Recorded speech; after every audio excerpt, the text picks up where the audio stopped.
Halo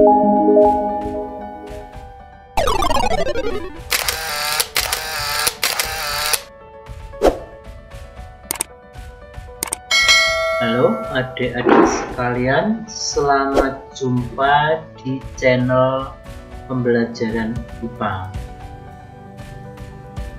IPA itu asyik.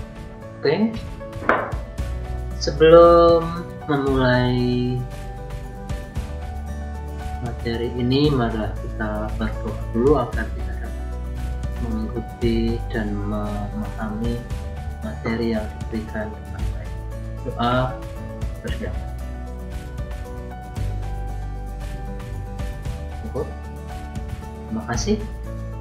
Kita sekarang akan membahas tentang cahaya dan alat optik.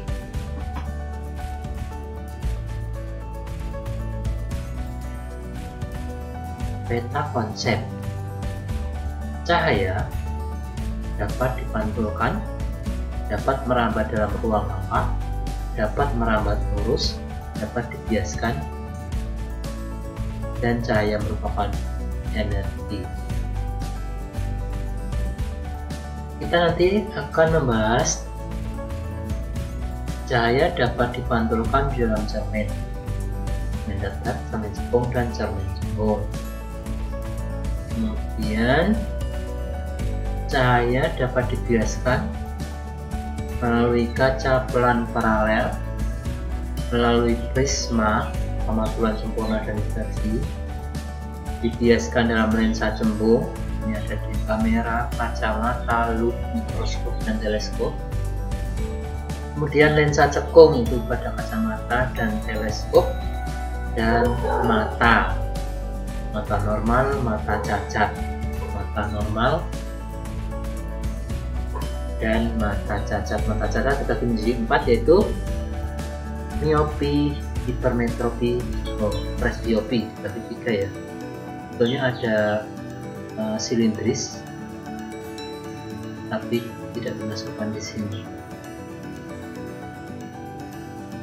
Silindris itu sering juga disebut astigmatisma. Oke, kita lanjut. Pemantulan cahaya atau refleksi. Benda-benda di sekitar kita dikelompokkan menjadi 2 golongan, yaitu sumber cahaya adalah semua benda yang dapat menghasilkan cahaya sendiri. Benda gelap adalah benda yang tidak dapat menghasilkan cahaya sendiri. Benda gelap dikelompokkan menjadi 3, yaitu benda tembus cahaya adalah benda yang dapat meneruskan sebagian cahaya. Benda tidak tembus cahaya adalah benda yang tidak dapat meneruskan cahaya. Benda bening adalah benda yang dapat meneruskan hampir seluruh cahaya yang mengenainya. Kita lanjutkan. Hukum Snellius mengenai pemantulan cahaya. Yang pertama, hukum Snellius yang pertama. Ini hukum pemantulan cahaya ya. Nomor 1, sinar datang, sinar pantul, dan garis normal terletak pada satu bidang datar. Sudut datang dan sudut pantul cahaya sama besar.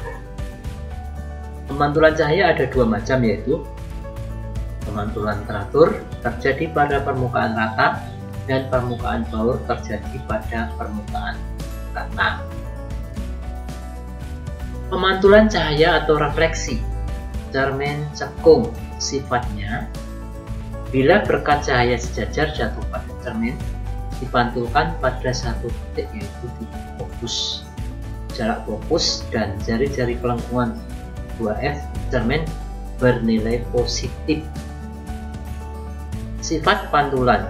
Sinar datang sejajar dengan sumbu utama dipantulkan melalui titik fokus. Sinar datang melalui titik fokus dipantulkan sejajar dengan sumbu utama. Sinar istimewa pada cermin cekung ada 3. Yang pertama, sinar datang sejajar sumbu utama dipantulkan melalui titik fokus. Sinar datang sejajar, ini sumbu utama ya. Ini sumbu utama, ini cermin. Ini bagian yang mengkilat. Jadi ini fokusnya di dalam. Sinar datang sejajar sumber utama dipantulkan melalui fokus. Kemudian yang kedua, sinar datang melalui titik fokus dipantulkan sejajar sumber utama. Ini fokus melalui titik fokus dipantulkan sejajar sumber utama. Yang ketiga, sinar datang yang melalui titik pusat pelengkungan atau P dipantulkan kembali ke titik pusat pelengkungan lagi. Kalau sinar datang melalui titik pusat pelengkungan cermin akan dipantulkan kembali. Oke. Cermin cekung. Efek posisi benda pada sifat bayangan yang dihasilkan cermin cekung. Benda berada di antara titik fokus dan pusat cermin. S kurang dari fokus, jadi benda di antara kurang dari fokus atau di ruang 1, ini ruang 1, ruang 2, ruang 3, ruang 4, ruang 1, ruang 2, ruang 3, ruang 4. Sifat bayangan yang terjadi, ini benda, sinar datang ke sumber utama dipantulkan melalui titik fokus. Yang pertama. Yang kedua, sinar datang melalui titik pusat pelengkungan cermin dipantulkan kembali. Ini kalau diperpanjang kan tidak ketemu, maka diperpanjang ke dalam. Karena di dalam cermin maka bersifat maya. Maya itu artinya tidak bisa ditangkap oleh layar. Sifat bayangannya bersifat maya atau tidak dapat ditangkap oleh layar. Bayangan bersifat tegak, diperbesar di ruang 4 atau di belakang. 2.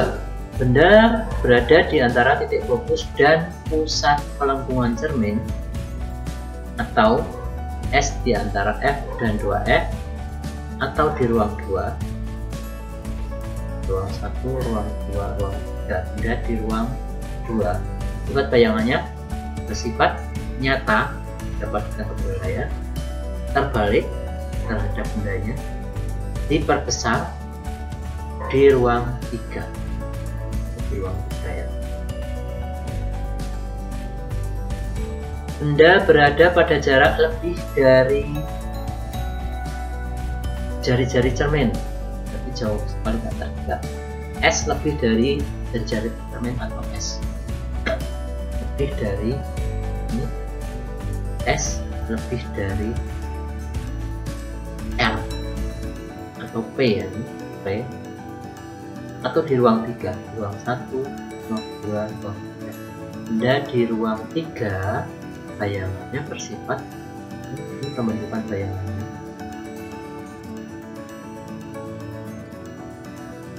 sinar sejajar sumber utama dipantulkan ke fokus. Sinar datang melalui titik fokus dipantulkan sejajar sumber. Nah, terbentuk bayangan di sini bersifat nyata, dapat ditangkap oleh layar, terbalik terhadap bendanya, diperkecil di ruang 2. Oke. Cermin cembung. Sifat-sifat sinar sejajar yang jatuh pada cermin cembung dipantulkan seolah-olah berasal dari titik fokus. Ini kalau ada sinar-sinar sejajar, dia akan menyebar seolah-olah dari titik fokus. Jarak fokus dan jari-jari kelengkungan 2F bernilai negatif. Kenapa bernilai negatif? Karena ada di dalam cermin. Fokusnya ada di dalam cermin. Sifat pemantulan. Sinar datang sejajar sumber utama dipantulkan seolah-olah berasal dari titik fokus. Sinar datang menuju titik fokus dipantulkan sejajar sumber utama. Sinar-sinar istimewa. Yang pertama, sinar-sinar istimewa pada cermin cembung nomor 1. Sinar datang sejajar sumber utama. Sinar datang sejajar sumber utama dipantulkan seolah-olah dari titik fokus ini bawah. Yang kedua, sinar datang menuju titik fokus, seolah-olah menuju titik fokus di dalam, dipantulkan sejajar sumber utama. Yang ketiga, sinar datang menuju pusat pelengkungan cermin. Ini pusat pelengkungan cerminnya di sini ya. Ini pusat pelengkungan cerminnya di sini. Ini kelihatan ya.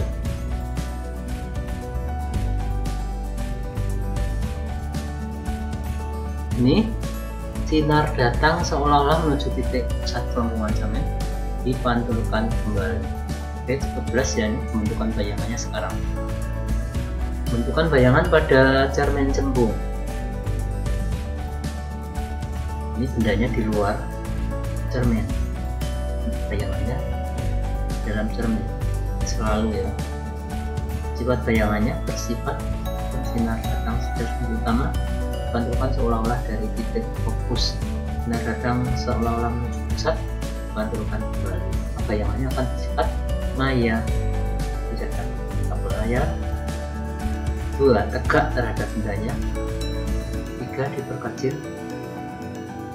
Yang keempat di ruang 1, ruang 2, ruang 3. Oke.